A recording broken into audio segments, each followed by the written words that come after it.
The IDF, Israel's armed forces, have said that they are surrounding City, the largest city in the Gaza Strip there, up in the north of Gaza.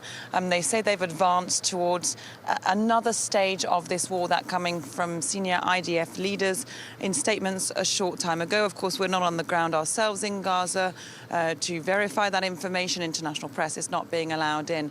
But they have said that they have been pushing forward, backed up by Israeli air power and also by naval forces, missile boats stationed in the Mediterranean off the coast of Gaza. There have been reports of very intense fighting of Hamas militants fighting the Israeli forces from their network of tunnels, emerging to inflict casualties on them, ambushes.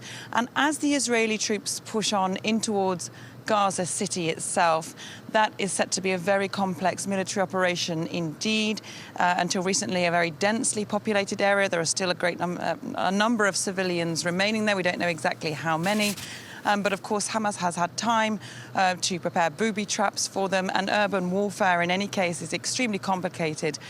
So this could be a very tough fight for the Israeli forces, and of course huge concern for the civilians still in the Gaza Strip.